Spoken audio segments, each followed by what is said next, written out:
Y bien, ya de regreso en nuestro programa, estamos con otra interesante invitada. Ella viene bastante a nuestro canal, tiene que ver también con medios de comunicación, es una gran periodista, tiene bastantes años de experiencia. Me tocó trabajar con ella en mis inicios también. Estamos con la presidenta del Colegio de Periodistas de Iquique, la señora Indelicia Lagos. ¿Cómo estás, Lichi? Muy bien, Karim. ¿Cómo estás tú? Bien también, siempre es un agrado estar al lado tuyo. Como decía recién, desde mis inicios tuve la suerte de conocerte, de trabajar contigo, Tú fuiste parte también de mi formación, Lichi, en un Exacto, momento. me recuerdo perfectamente haberte tenido en la sala de redacción de Diario El Nortino. Lichi, ¿cómo estás? Muy bien. ¿Cuál es el motivo por el que estás acá? Cuéntame. Bueno, antes de comentarles, como colegio de periodistas, Consejo Regional Iquique, queremos hacer un reconocimiento también a don Luis, que lamentablemente nos dejó muy temprano. Un reconocimiento porque sin ser el periodista, yo creo que fue un gran aporte a las comunicaciones de nuestra región. Es decir, el hecho de crear este canal abrió una nueva ventana para tener otro medio informativo que permitiera a la gente poder informarse de los hechos noticiosos, de entretenerse y también tener la posibilidad de acercar más la cultura a la comunidad iquiqueña y de Tarapacá. Lichi, tú como mujer de prensa de toda tu vida, como una profesional en este ámbito, ¿qué importancia le das a tener un canal regional? ¿Cómo lo ves respecto también a tener un diario regional, diarios? ¿Cómo ves Una radio, un medio online. Bueno, yo creo que en el mundo que vivimos hoy día, que una región cuente con una diversidad de medios que sean netamente regionales es sumamente importante. ¿Por qué? En primer lugar, porque se democratizan las comunicaciones. ¿A qué me refiero con esto? Que las personas tienen más acceso para acceder a la información, a los hechos noticiosos, a la cultura, a la entretención. Y en segundo lugar, porque le permite a la región, al territorio, darle un plus respecto de nuevas fuentes de trabajo y generar una visión para el desarrollo regional. Y yo creo que esos elementos son fundamentales en cada uno de los medios. ¿Tú sientes que nuestra región tiene la suficiente pluralidad? Ah, se te cayó. No importa, tenerlo en la mano, no sé, se le cayó el micrófono a la Lichi. No importa, lo voy a volver a colocar. Por fuera nomás, no importa que se vea. Lichi, ¿sientes que somos una región pluralista? ¿Sientes que tenemos cabida para todos los sectores? ¿O sientes de alguna manera que a nuestra región le falta un poco de abrir la mente, de mostrar otros sectores que no están representados en los medios? Sí, yo creo, la verdad de las cosas, que a la región le falta un poco abrir el abanico de acceso de la información a distintos sectores. A mí me gustaría en lo personal, y sin desmerecer, digamos, el rol que cumple la prensa escrita, los canales de televisión, pero creo que las radios son un canal bastante óptimo desde el punto de vista de la información, sobre todo en una región como la nuestra, que tiene localidades tan alejadas, Claro. tan dispares. Entonces, la radio es un vehículo, es un motor de información. Es rápido, es instantáneo. Exacto, pero acá hay pocos medios, por ejemplo, de carácter comunitario. Ajá. Y eso sería bueno, digamos, avanzar quizá en una política del punto de vista regional, de poder crear nuevos medios para que la gente siempre se esté acercando a la información, conociendo, sabiendo, porque es muy importante saber hoy día. Y yo siempre escucho a la gente que dice, es que nadie informó. No, es que no se trata de que alguien informe, se trata de que yo también busque la información. Exactamente. Hay harta gente que dice que yo no leo el diario, es que yo no veo la tele. Y que, no escucho la radio, entonces Claro. yo la pregunta y digo, bueno, ¿en qué mundo vive? Claro, claro. Oye, Indelicia, una pregunta más antes de entrar al tema de lleno por el cual viniste. ¿Qué te parece cómo ves, cómo sientes la calidad de los periodistas actuales, quienes están recién saliendo de universidad? ¿Y cuál crees tú que es una muy buena fórmula para formarse correctamente? Y te lo digo a ti no solamente porque eres la presidenta del colegio, sino que en toda mi generación tú has sido considerada siempre una de las mejores, si no la mejor de esta región. Bueno, gracias por los halagos, pero yo creo que uno tiene que demostrar con esto las cosas. Tú lo has demostrado en todo caso. Bueno, pero ya no estoy en prensa, hace muchos años. Bueno, mira, yo creo que en el caso de los periodistas de la región, yo no comparto mucho cuando se empieza a categorizar, digamos, que esto es buen periodista, mal periodista, más o menos. No, todos los periodistas, quien estudió periodismo, digamos, lo hizo por algo, porque Claro. tiene un interés, una visión, una emoción respecto, Claro. digamos, de la información. Porque lo he hecho noticioso, eso para que la gente lo sepa. Ocurren las 24 horas del día, a cada segundo y Claro. todos los días del año. Claro. Cuando son noticias, cuando el medio lo informa. Ahí se crea la noticia.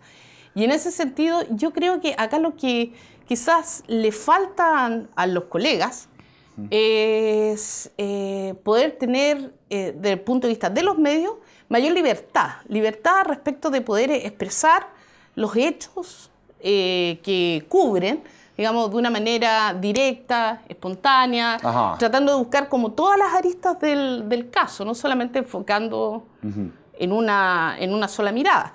Porque ha de saber, digamos, que los medios de comunicación también tienen sus líneas editoriales y por lo tanto Exacto. privilegian ciertas miradas o ciertas, digamos, visiones respecto de la realidad. Pero en ese sentido yo creo que acá hay buen periodismo. Sí, se ha perdido quizás la agudeza, esta cosa de la investigación periodística. De llegar un poco más allá. Exacto, no quedarnos solamente con el dato, sino que ir un poco más allá. Pero creo que hay esfuerzos bastante loables.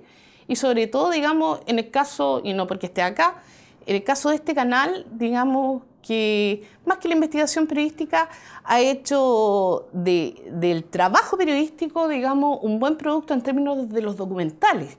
Claro. Que yo creo claro, que claro. eso le hacía verdad. falta a la región, Sí. poder tener la posibilidad de ver distintas realidades, ya sea de acá, de los países vecinos, Es verdad. decir, de las distintas cosas que suceden. Y eso yo creo que aporta al desarrollo, aporta a la cultura, aporta al crecimiento y al intelecto de la sociedad.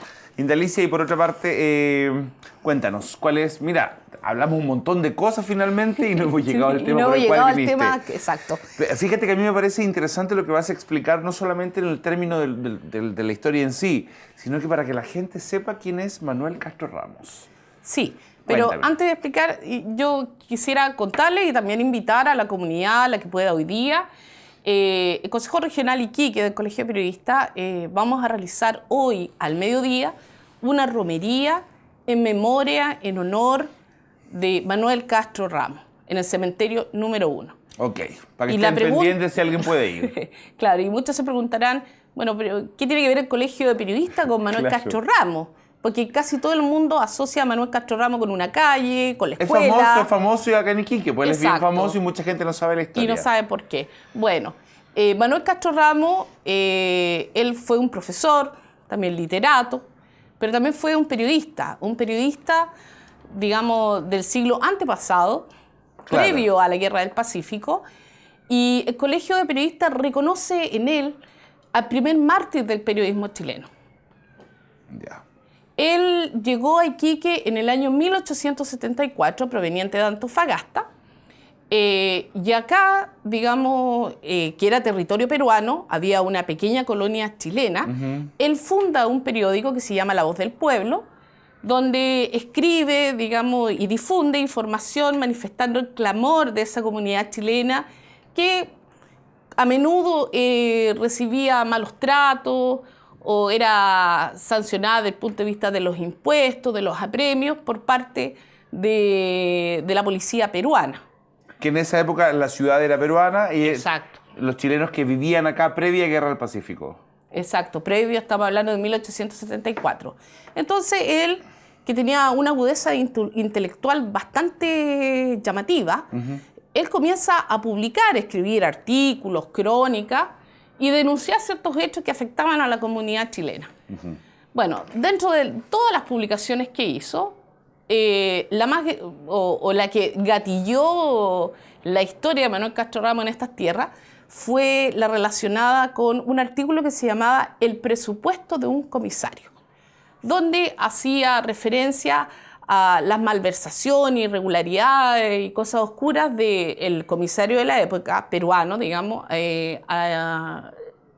Chocano me parece que era el apellido. Ya. Bueno, él es investigado, obviamente, junto a su red de cómplices, por así Claro, decirlo, claro. y él obviamente se molesta porque lo pone en evidencia ante toda la comunidad, tanto chilena como peruana. Posteriormente, en el año 75, sigue escribiendo artículos, digamos, en contra del prefecto, sigue escribiendo en contra de Chocano, hasta que finalmente el 2 de mayo del año 1875, Castro Ramos es abordado por donde está la actual Plaza Prat, y es apremiado por 2 policías. Es golpeado, es golpeado, digamos, de puño, con las armas, y ahí un poco la historia se pierde, porque algunos dicen que fue violentado en ese lugar y lo dejaron tirado, otros dicen que lo llevaron a la comisaría, y ahí viene un poco el sentir del Colegio Periodista, porque en la comisaría dicen que fue torturado y lo obligaron a comerse las hojas del periódico donde él había publicado esta noticia en contra del prefecto y del comisario. Oye, finalmente es torturado y el cónsul chileno, de apellido McKeever, él solicita al prefecto que lo liberen, pero él estaba tan amaltraído por la tortura que finalmente es llevado a su casa. Él vivía en Serrano con Juan Martínez y muere un 24 de mayo, es decir, hace 141 años, ayer él falleció. Entonces, el Colegio de Periodistas, con esta romería, donde además nos acompaña la comunidad escolar de la Escuela Castro Ramos, que dirige la señora Luisa Ormazábal, vamos hoy día a ir con la banda del colegio y hacemos una romería para recordar la memoria de Castro Ramos, este legado que nos deja a los periodistas respecto de ejercer el periodismo desde la verdad. Es decir, siempre la verdad por delante, asumiendo las consecuencias que muchas veces ellos traen. En este caso, para Manuel Castro Ramos fue la muerte. Exacto. Y bueno, ahí compartimos, los estudiantes comparten también la historia, porque a ellos se les educa sobre la importancia que tuvo Manuel Castro Ramos, no solo para el periodismo, sino también como figura de Iquique. Y obviamente tenemos una pequeña ceremonia, entregamos las ofrendas florales. Yo he estado contigo en otras ocasiones, es una ceremonia bastante bonita, Lichi. Emotiva, la verdad. Sí. Muy emotiva. ¿Sientes tú que falta todavía un poco de conocimiento respecto a este señor acá en la ciudad? Sí, yo creo que sí, efectivamente. Bueno, yo he estado indagando. Por suerte ayer tuve la fortuna por internet encontrar a un señor en Santiago que tiene el libro escrito por Pedro Pablo Figueroa, que es un escritor también del año 1800, que el año después de que muere Castro Ramos, escribe sobre la historia de Castro Ramos. Así que estoy viendo la forma de conseguirme esa historia, que es muy oculta porque el libro es del año 1884, me parece. Imagínate el libro, es súper antiguo. Oye, sí, 1884, y ahí está relatado, digamos, toda la vida y lo que hizo Manuel Castro Ramos. Oye, Lichi, ¿hay alguna forma de leer algo de Manuel Castro Ramos en alguna parte? Sí, ¿algún libro que reúna sus escritos, sus notas? No, el único libro oficial con la historia concreta y cercana, digamos, a la fecha cuando muere Manuel Castro Ramos es de Pedro Pablo Figueroa, y que lamentablemente no está en las bibliotecas, porque es un libro muy antiguo, es del año 1884. Entonces, la idea del Colegio de Periodistas es siempre mantener viva esta tradición. Nosotros consideramos que Iquique y la comunidad iquiqueña debe reconocer, no solamente en figuras como Arturo Prat, como Grumete Volados, como Vidar, todos los héroes de la Guerra del Pacífico, sino también en Manuel Castro Ramos reconocer la figura de una persona que luchó por defender a la comunidad chilena en territorio peruano, luchó también por defender los principios de veracidad, de transparencia y de informar a la sociedad, que es lo que nosotros como colegio queremos siempre tener como primera línea, que la gente siempre tenga la posibilidad de ejercer el derecho a la libertad de expresión, pero también el derecho a la comunicación y a la información, porque sin eso no podemos construir una sociedad. Pucha que habla bonito la Lichi, pucha que habla bonito. Lichi, gracias por haber venido, me pareció sumamente interesante la historia de Manuel Castro Ramos. Espero que usted en su casa también haya entendido perfectamente de lo que se trata. Sí, y lo invitamos, pues. Y bueno, oye, pero si alguien quiere ir que no tenga que ver con prensa, pero que le interese, puede ir igual. Absolutamente, todos invitados hoy día a las 12 en punto en el cementerio número 1. Vamos a estar en la puerta porque desde ahí ingresa la romería, digamos, donde estamos los periodistas, junto con la comunidad escolar de la Escuela Manuel Castro Ramos y la banda de dicha escuela. Ok, gracias Indelicia por haber venido. Un Gracias gusto siempre a ti. estar contigo. Igualmente. Nos vamos a un corte y volvemos de inmediato.